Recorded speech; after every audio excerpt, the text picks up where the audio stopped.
नमस्कार गुंतवणूकदार मित्रांनो, स्वागत आहे तुमचं आपल्या हक्काच्या मराठी शेअर मार्केट पॉडकास्टमध्ये. मी आहे तुमचा होस्ट आणि आज आहे सोमवार 16 मार्च 2026. नवीन आठवड्याची सुरुवात आणि शेअर बाजारात आज काय काय घडामोडी झाल्या, निफ्टी सेन्सेक्सची चाल कशी होती, हे सगळं आपण आजच्या एपिसोडमध्ये अगदी सोप्या मराठीत समजून घेणार आहोत. चला तर मग सुरू करूया आजचा मार्केट रिपोर्ट.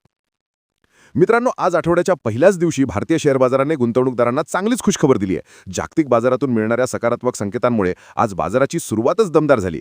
आज बीएससी सेन्सेक्सने जवळपास 350 अंकांची उसळी घेत एका चांगल्या पातळीवर क्लोजिंग दिली आहे. तर दुसरीकडे आपला निफ्टी 50 सुद्धा मागे राहिला नाही. निफ्टीने आज 120 अंकांची वाढ नोंदवत हिरव्या रंगात म्हणजेच नफ्यात आपला दिवस संपवलाय.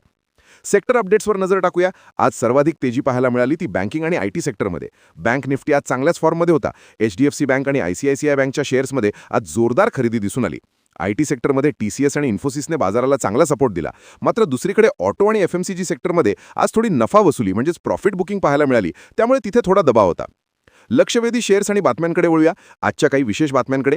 1. Reliance industries. आज रिलायन्सच्या शेअर्समध्ये चांगली वाढ दिसली. कंपनीच्या आगामी प्रोजेक्ट्सच्या घोषणेचा हा परिणाम असू शकतो असा तज्ज्ञांचा अंदाज आहे. 2. टाटा मोटर्स. ईव्ही सेगमेंटमधील नवीन अपडेट्समुळे टाटा मोटर्सच्या शेअर्समध्येही आज दिवसभर गुंतवणूकदारांचे लक्ष लागून होते. टॉप गेनर्सच्या यादीत आज प्रामुख्याने मेटल आणि एनर्जी सेक्टरच्या कंपन्या चमकताना दिसल्या. जागतिक बाजाराचा आढावा घ्यायचा झाला तर अमेरिकन फेडरल रिझर्व्हच्या येणाऱ्या निर्णयांकडे संपूर्ण जगाचं लक्ष लागून आहे. मात्र आशियाई बाजारात आज उत्साहाचं वातावरण होतं, ज्याचा थेट फायदा आपल्या देशांतर्गत बाजाराला मिळाला.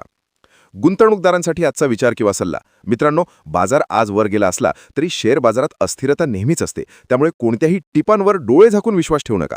कोणत्याही शेअरमध्ये पैसे गुंतवण्यापूर्वी स्वतःचा अभ्यास नक्की करा किंवा तुमच्या आर्थिक सल्लागाराचं मार्गदर्शन घ्या. Buy right and hold tight हा नियम नेहमी लक्षात ठेवा. समारोप आणि आउट्रो. तर मित्रांनो, या होत्या आज 16 मार्च 2026च्या शेअर बाजारातील काही प्रमुख घडामोडी.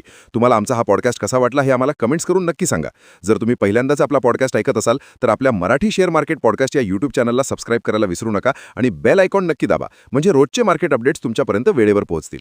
हा एपिसोड तुमच्या गुंतवणूकदार मित्रांसोबत नक्की शेअर करा. उद्या पुन्हा भेटूया बाजाराच्या नवीन घडामोडींसोबत.